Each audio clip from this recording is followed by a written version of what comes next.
તો લાસ્ટ વિડિયોની અંદર આપણે શુક્રકોષ જનન વિશે ભણી ચૂક્યા હતા. ત્યાં આપણે શુક્રકોષની રચના અને શુક્રકોષ જનન વિશે ભણ્યા હતા. અત્યારનો આપણો ટોપિક છે અંડકોષ જનન. થોડા ડિફરન્સ છે શુક્રકોષ જનન અને અંડકોષ જનન વચ્ચે. તો એ આપણે પહેલા આપણો અંડકોષ જનન ભણી અને પછી એના વિશે ચર્ચા કરીશું. સૌપ્રથમ અંડકોષ જનન એટલે કે પરિપક્વ માદા જનનકોષના નિર્માણની પ્રક્રિયા. અંડકોષ જનન એટલે શું? પરિપક્વ માદા જનનકોષના નિર્માણની ક્રિયા, એટલે આપણે એને માટે કહીશું અંડકોષ જનન. તો પહેલા આપણે ચાર્ટ દ્વારા એની સમજૂતી લઈએ અને પછી એને ડિટેલમાં આપણે ભણીશું. તો સૌપ્રથમ આપણે વાત કરીએ તો આ જે છે એને આપણે કહીશું આદિ માતૃકોષ. આદિ માતૃકોષ આપણે આને આદિ અંડકોષ પણ કહીશું, જેની અંદર રંગસૂત્રોની સંખ્યા 46 હશે, એટલે કે 46 રંગસૂત્રો ધરાવે છે. સેમ જેમ શુક્રકોષ જનનમાં પ્રક્રિયા થઈ હતી એવી સેમ ક્રિયા અહીંયા પણ આપણને જોવા મળશે. અહીંયા ગુણન દ્વારા તમે જોઈ શકશો કે ઘણા બધા કોષોના નિર્માણની ક્રિયા થશે, જે આપણે શુક્રકોષની અંદર પણ જોઈ હતી. એટલે કે સમભાજનની ક્રિયા, વિભેદનની ક્રિયા જોવા મળશે. આપણે આ ક્રિયાને આપણે સમભાજનની ક્રિયા તરીકે ઓળખીએ છીએ. બરાબર? આને તમે ગુણન પણ કહી શકો છો. સંખ્યામાં વધારો થવો એને આપણે ગુણન તરીકે ઓળખીએ છીએ. હવે આ કોષ જેને આપણે કહીશું આદિ અંડકોષ, મેં તમને કીધું એ પ્રમાણે, બરાબર છે. આની અંદર રંગસૂત્રોની સંખ્યા પણ 46 જોવા મળશે. હવે યાદ રાખજો કે અંડકોષ જનન અને શુક્રકોષ જનનની અંદર અહીંયાથી થોડું ડિફરન્ટ ઉત્પન્ન થશે. એમની અંદર જે જુદાપણું છે આપણને અહીંયા જોવા મળશે. અહીંયા સુધીની પ્રક્રિયા જે આપણે અહીંયા સુધી જોઈ એ પ્રક્રિયા સેમ છે. જેમ આપણે પહેલામાં પણ ભણ્યા હતા કે હવે કોઈ એક કોષની વૃદ્ધિ થશે, વૃદ્ધિ અહીંયા પણ થશે, પણ વૃદ્ધિ પછીની ક્રિયાને આપણે થોડી અલગ રીતે આઈડેન્ટિફાઈ કરીશું. ઓકે, આ આદિ અંડકોષ છે એને આપણે પ્રાથમિક પૂર્વ અંડકોષ તરીકે પણ ઓળખીએ છીએ. બરાબર છે? આપણે એને પ્રાથમિક પૂર્વ અંડકોષ તરીકે પણ ઓળખીએ છીએ, પણ આપણે એને પ્રાથમિક પૂર્વ અંડકોષ ક્યારે કહીએ? તો જ્યારે આદિ અંડકોષની વૃદ્ધિ થાય ત્યારે, માનો કે અહીં વૃદ્ધિ થઈ છે, બરાબર છે, મેં લખી દીધું કે આપણે અહીં વૃદ્ધિ કરાવી, વૃદ્ધિ થાય ત્યારે એને કહીશું પ્રાથમિક પૂર્વ અંડકોષ. વૃદ્ધિની ક્રિયામાં આપણને ખબર છે કે એના અંદર જે પણ ઘટકો ભરેલા છે, કોષ રસ ને બધું, એમાં ગ્રોથમાં વધારો થવો, તેને આપણે વૃદ્ધિ તરીકે ઓળખીએ છીએ. બરાબર છે? હવે ધ્યાન આપજો, અહીંયાથી પ્રક્રિયા જુદી પડશે પૂર્વ અંડકોષ જનન અને શુક્રકોષ જનનની અંદર. શું જુદાપણું છે આપણે અહીંયા ભણીશું. પહેલા વાત કરીએ કે પ્રાથમિક પૂર્વ જે અંડકોષ રહ્યો એનું અર્ધીકરણ 1 ની શરૂઆત થશે. તો અહીંયા અર્ધીકરણ 1 થાય એ ક્રિયા હું તમને કહી દઉં કે માનો કે અહીંયા અર્ધીકરણ 1 ની શરૂઆત થશે. બરાબર છે? જે આપણે ઓલરેડી પેલામાં ભણી ચૂક્યા છીએ. અર્ધીકરણ 1 ને પરિણામે અહીંયા બે અસમાન કોષોનું નિર્માણ થશે. જેમ કે આપણે ભણ્યા હતા શુક્રકોષ જનનની અંદર તો બે સમાન પ્રકારના કોષો ઉત્પન્ન થતા હતા. અહીંયા બે સમાન પ્રકારના કોષો ઉત્પન્ન નહીં થાય, અહીંયા બે અસમાન પ્રકારના કોષો ઉત્પન્ન થશે. આ જે મોટો છે એને આપણે કહીશું દ્વિતીય પૂર્વ અંડકોષ. અર્ધીકરણને પરિણામે દ્વિતીય પૂર્વ અંડકોષની સંખ્યા રંગસૂત્રોની 23 હશે. અને અહીંયા જે પાસે નાના કદનું એને આપણે કહીશું પ્રથમ ધ્રુવકાય. આ જે ક્રિયા છે એને આપણે પરિપક્વ તબક્કા તરીકે ઓળખીએ છીએ. બરાબર છે? ફરી એકવાર કહી દઉં છું તમને કે પ્રથમ અર્ધીકરણને પરિણામે જે કોષ ઉત્પન્ન થયો, બે અસમાન કોષો, મોટા કદના કોષને આપણે દ્વિતીય પૂર્વ અંડકોષ કહીશું અને નાના કદના કોષને આપણે પ્રથમ ધ્રુવકાય તરીકે ઓળખીશું. ઓકે, એના પછી એના પછી હવે અહીંયા દ્વિતીય પૂર્વ અંડકોષનું ફરીથી અર્ધીકરણ 2 થશે. યાદ રાખજો, દ્વિતીય પૂર્વ અંડકોષનું ફરીથી અર્ધીકરણ 2 થશે. ઓકે, જોઈ શકો છો તમે. ત્યારે પણ બે અસમાન કદના કોષો ઉત્પન્ન થશે. જે નાના કદનો હશે એને આપણે દ્વિતીય ધ્રુવક કહીશું, જેમ આપણે અહીંયા ઉપર નામ આપ્યું છે. અને જે મોટા કદનો છે એને આપણે કહીશું અંડકોષ. તો માદાની અંદર એટલે કે સ્ત્રીઓની અંદર આ રીતે અંડકોષ જનનની ક્રિયા પૂર્ણ થાય છે. પહેલા તમને એક વસ્તુ ક્લિયર કરાવી દઉં કે દ્વિતીય પૂર્વ અંડકોષ જે ઉત્પન્ન થયો એનું અર્ધીકરણ 2 થાય છે. પણ એના માટેની એક શરત છે કે દ્વિતીય પૂર્વ જે અંડકોષ રહ્યો એ અંડપાત દ્વારા અંડપિંડોમાંથી મુક્ત થઈ અંડવાહિની નિવાપમાં થઈને છેક અંડવાહિની સુધી પહોંચે છે. આપણને ખબર છે કે અંડપિંડ હતું, પછી અંડવાહિની નિવાપ હતો અને પછી અંડવાહિની આવે છે. તો દ્વિતીય પૂર્વ અંડકોષ એ અંડપાત એટલે અંડકોષનું અંડપિંડમાંથી મુક્ત થવું. ગ્રાફિયન પુટિકા તૂટી, અંડપુટિકા જે હોય છે એ તૂટી અને અંડકોષનું અંડપિંડમાંથી જે મુક્ત થવું એને આપણે અંડપાત કહીએ છીએ. તો અંડપાત દ્વારા અંડપિંડોમાંથી મુક્ત થઈ અંડવાહિની નિવાપ દ્વારા અંડવાહિનીમાં પહોંચે છે. અને ત્યાં જો શુક્રકોષના સંપર્કમાં હશે એ શુક્રકોષમાં હશે, શુક્રકોષ આની અંદર દાખલ થશે તો જ દ્વિતીય પૂર્વ અંડકોષનું અર્ધીકરણ 2 થઈ અને અંડકોષ બનશે. અહીંયા શરત એ છે કે જો ફલનની ક્રિયા થાય તો જ દ્વિતીય પૂર્વ અંડકોષનું અર્ધીકરણ થશે અને અંડકોષ બનશે. જો ફલનની ક્રિયા નહીં થાય તો દ્વિતીય પૂર્વ અંડકોષનું અંડકોષમાં રૂપાંતરણ થશે નહીં. બરાબર છે? એનો મતલબ એમ થાય છે અહીંયા કે દ્વિતીય પૂર્વ અંડકોષમાંથી જો અંડકોષ બને છે તો એનું કારણ એ છે કે શુક્રકોષ દ્વારા આ દ્વિતીય પૂર્વ અંડકોષ ફલિત થયો છે. અને આ ક્રિયા જે છે એ થાય છે અંડવાહિનીમાં. તમને જાણ ખાતર કહ્યું કે આ ક્રિયા જે છે એ અંડવાહિનીમાં થાય છે અને આ ક્રિયા અંડપિંડમાં થાય છે. આ વસ્તુ આપણે યાદ રાખવાની છે. બરાબર છે? અર્ધીકરણ 1 અંડપિંડમાં થાય છે, અર્ધીકરણ 2 અંડવાહિનીમાં થાય છે. અને એની પણ શરત શું છે કે શુક્રકોષ સાથે ફલિત થાય તો જ, નહીતર નહીં. તમે જોયું કે આ પ્રક્રિયા સળંગ નથી. આની સંભાવના નથી, થાય પણ ખરા ન પણ થાય. અને જ્યારે શુક્રકોષોની અંદર આખી પ્રક્રિયા સળંગ હતી. તો આ છે આપણો આખો ચાર્ટ અંડકોષ જનનનો. હવે આપણે ડિટેલમાં મળીએ. ચલો તો વાત કરીએ કે જ્યારે થોડી આકૃતિ હંગાત પણ આપણે ભણીશું. હું અહીંયા અંડપિંડની આકૃતિ દોરું છું.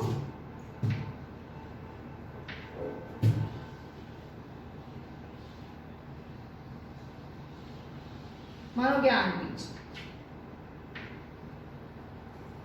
ડાર્ક કરું છું જેથી કરીને તમને બરાબર દેખાય.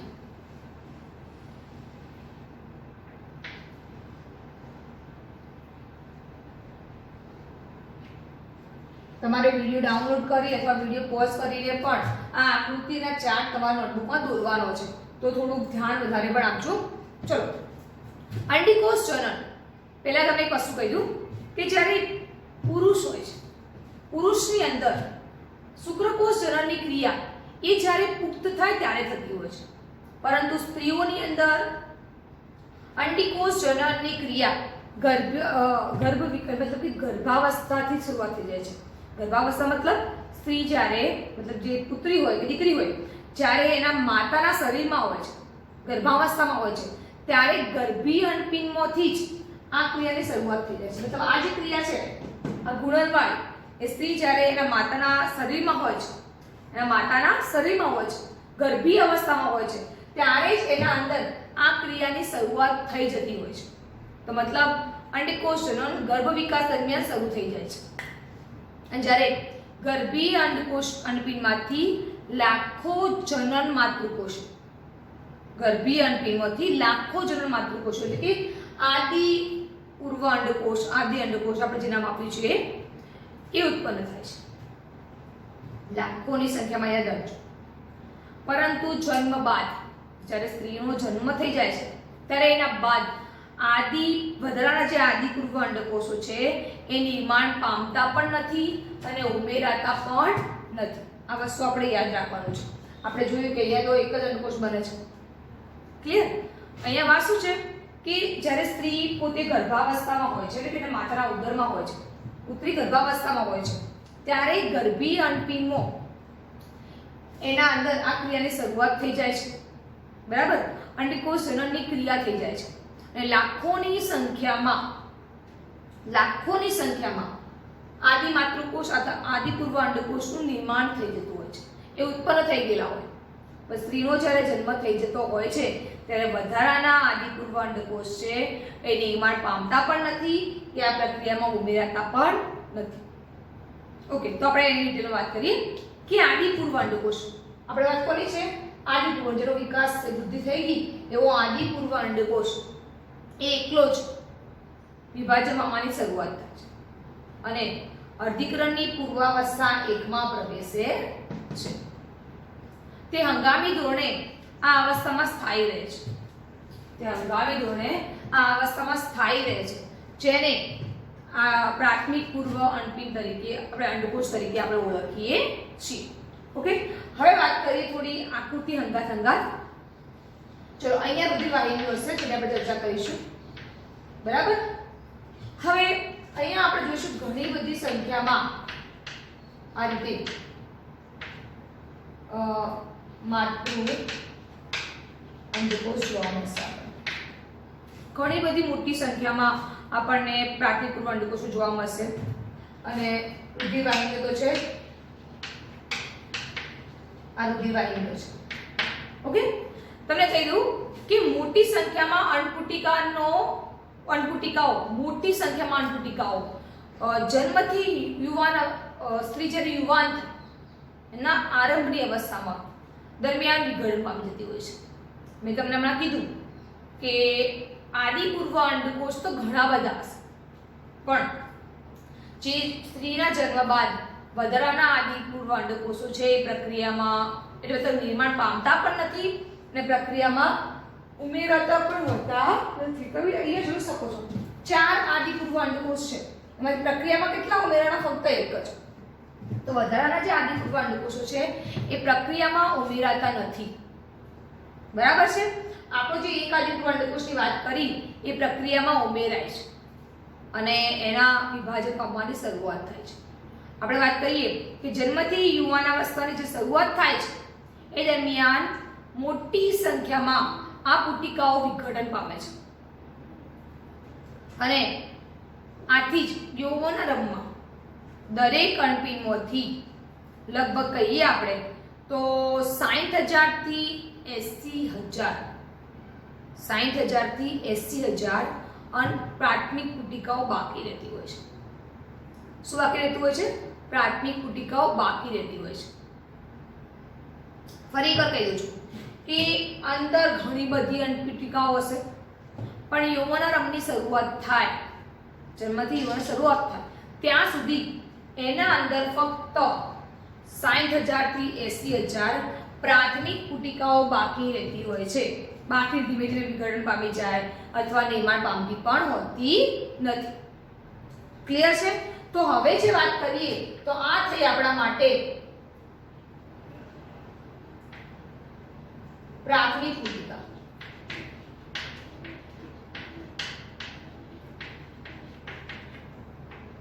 બરાબર છે? પ્રાથમિક પુટિકા. અહીંયા બીજી પણ હશે આ રીતે.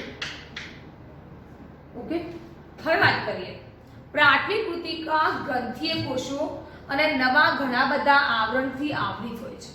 એની આજુબાજુ ઘણા બધા આવરણ આવૃત થશે તો એને આપણે કહીશું દ્વિતીય પુટિકા. ફરી એકવાર કે પ્રાથમિક પુટિકા જે રહી એના અંદર ગ્રંથીય કોષોનું અને એની આજુબાજુ ઘણા બધા સ્તરોથી આવરણ બને છે. તો અહીંયા તમે જોઈ શકશો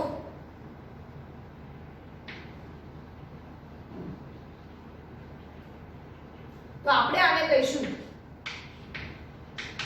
દ્વિતીયક પુટિકા. અત્યારે આપણે વાત કોની છે? પ્રાથમિક પૂર્વ અંડકોષ. મેં તમને હમણાં કીધું કે હંગામી ધોરણે જ્યારે અધિકરણ 1 માં પ્રવેશે છે પૂર્વાવસ્થાની, ત્યારે હંગામી ધોરણે એ અવસ્થા સ્થાયી થઈ જાય છે. તો આ બધી ક્રિયા થતી હોય છે. બરાબર છે?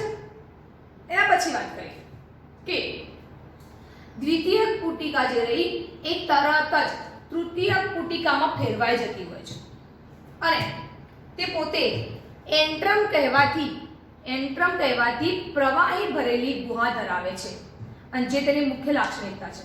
તો તૃતીયક પુટિકાની મુખ્ય લાક્ષણિકતા શું? તો માનો કે આ છે, દોરું છું,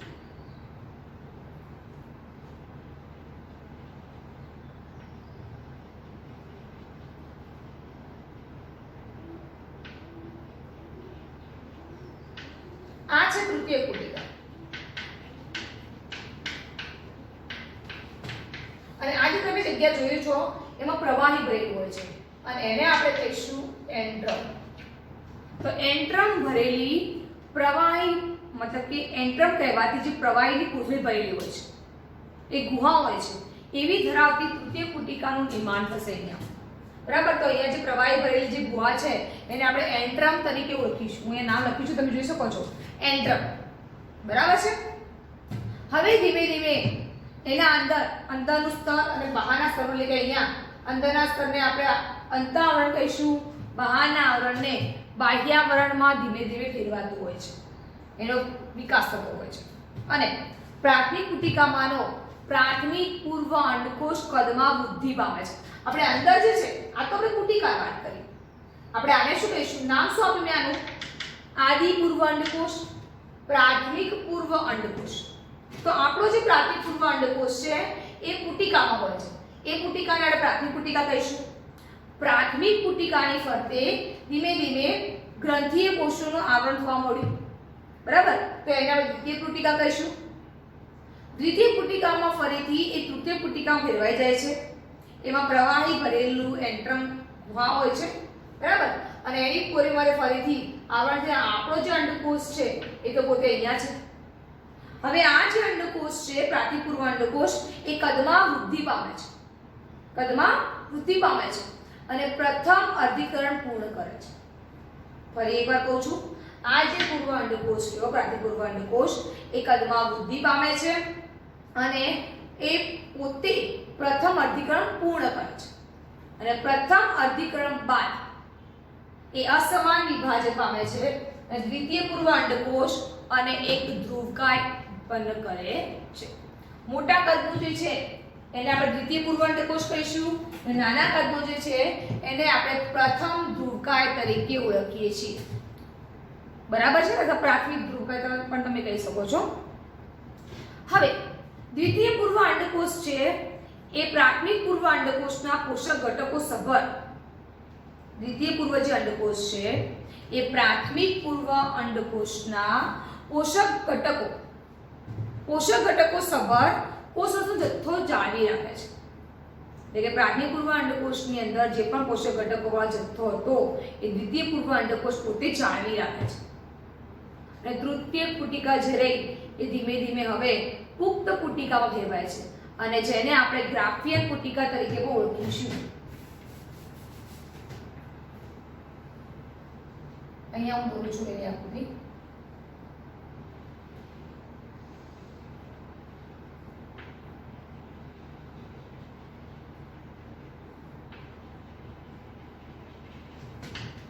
આ જે છે એને આપણે કહીશું હવે ગ્રાફિયન પુટિકા. બરાબર છે? તો પ્રાથમિક ધ્રુવકાય પણ હશે અને જે આપણો જે અંડકોષ છે દ્વિતીય પૂર્વ અંડકોષ એ પણ અહીંયા પ્રેઝન્ટ હોય છે.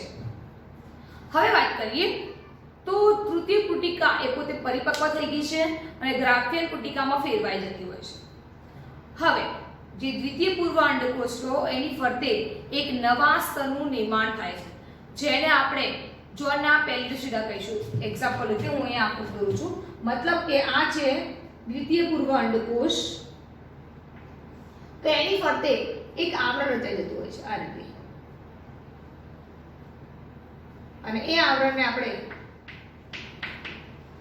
જોના પહેલું શિરા તરીકે ઓળખીશું.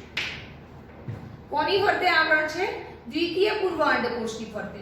દ્વિતીય પૂર્વ અંડકોષ અંદરનો છે, અહીંયા સુધી એને અંદરના ભાગને અંડકોષને પ્રાથમિક પૂર્વ અંડકોષ કહેવાય. અહીંયા પ્રથમ અધિક્રમ પૂર્ણ થયું છે અને હવે જે બન્યો છે એને આપણે દ્વિતીય શું કહીશું? પૂર્વ અંડકોષ. અને જેની ફરતે હશે જે આવરણ, જેને આપણે જોના પહેલું શિરા તરીકે ઓળખીશું.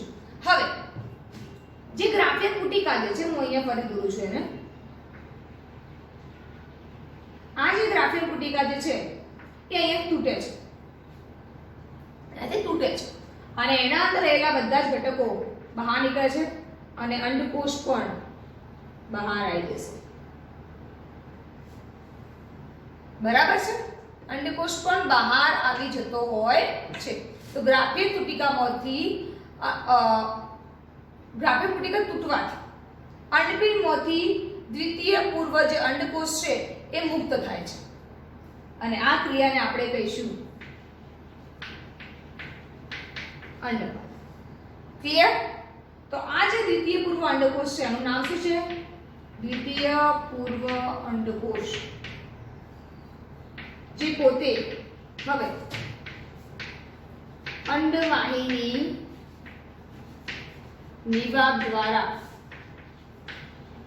અંડવાહિનીમાં પ્રવેશે છે. ક્લિયર?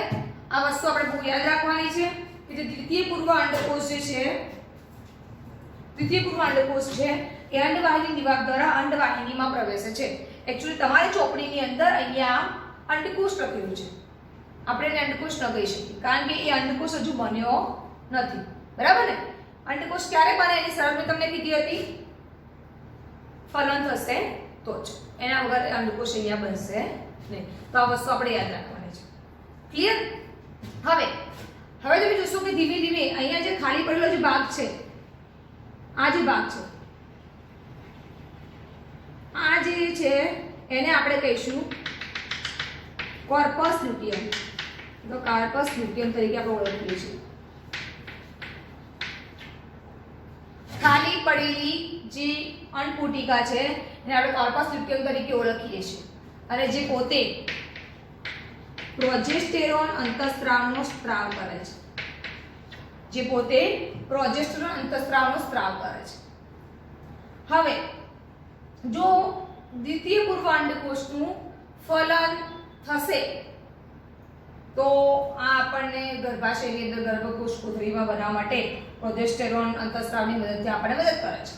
પણ જો દ્વિતીય પૂર્વ અંડકોષનું ફલન નથી થતું તો ધીમે ધીમે કોર્પસ લ્યુટિયમ વિઘટન પામી જશે. હું અહીંયા દોરું છું અને એક સમય એવો આવશે કે પોતે અદ્રશ્ય થઈ જશે અને આ દિવસ હશે 28મો દિવસ અને ફરીથી ઋતુચક્રની શરૂઆત થશે અને આ ક્રિયા આમની આમ ચાલતી રહેશે. બરાબર છે? આપણે આ આકૃતિ પણ દોરવાની છે. તો વિડિયો પોઝ કરી અને તમે તમારી નોટબુકમાં આ બંને ડ્રાફ્ટ અને આકૃતિ બંને દોરી દેવાની છે. ઓકે? આ વસ્તુ આપણે યાદ રાખવાની છે. તો અહીંયા ફરી તમે જોઈ શકો છો કે આ બધી ક્રિયા થતી હોય છે અને જો અંડકોષનું વિભાજન દ્વિતીય પૂર્વ અંડકોષનું જો ફલન થશે તો અંડકોષ બનશે અને પછી આમાંથી જ ગર્ભ કે ભ્રૂણનો વિકાસ થતો હોય છે. હવે વાત કરીએ આપણે પોતે. એક વસ્તુ અહીંયા મેં બાકી રાખી છે. તમે જોજો કે આ ક્રિયા મેં તમને કીધું હતું કે આ ક્રિયા સ્ત્રી જ્યારે ગર્ભાવસ્થામાં હોય છે, પુત્રી એના માતાના ગર્ભની અંદર હોય છે ત્યારે આ ક્રિયા થતી હોય છે. બરાબર છે? હવે જ્યારે પુત્રીનો જન્મ થાય છે અહીંયા જન્મથી બાલ્યાવસ્થા અને જ્યારે યુવાનીમાં પ્રવેશે છે ત્યાં સુધી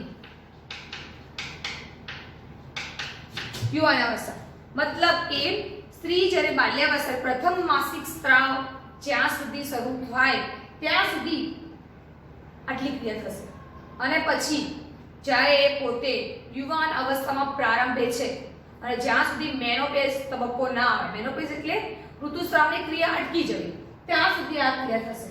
બરાબર, આ અર્ધીકરણ એ બધું ત્યાં સુધી થશે. પણ બાલ્યાવસ્થા સુધી જ્યાં સુધી પોતે ઋતુસ્રાવની ક્રિયા એટલે પ્રથમ માસિક સ્ત્રાવ સ્ત્રીમાં નથી આવતો ત્યાં સુધી આટલા સુધી ક્રિયા થાય છે.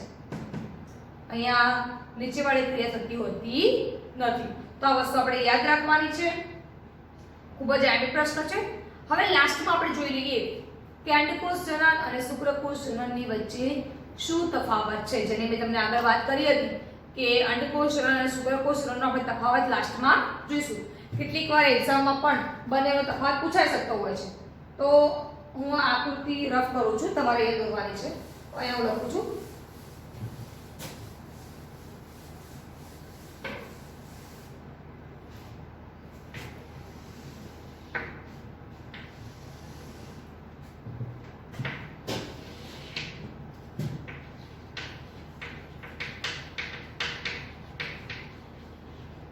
શુક્રકોષ જનન અને એના પછી વાત છે અંડકોષ જનનની. બરાબર છે.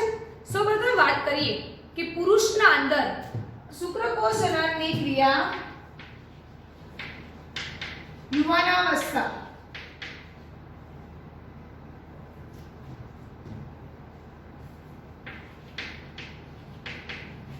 શરૂઆત થાય.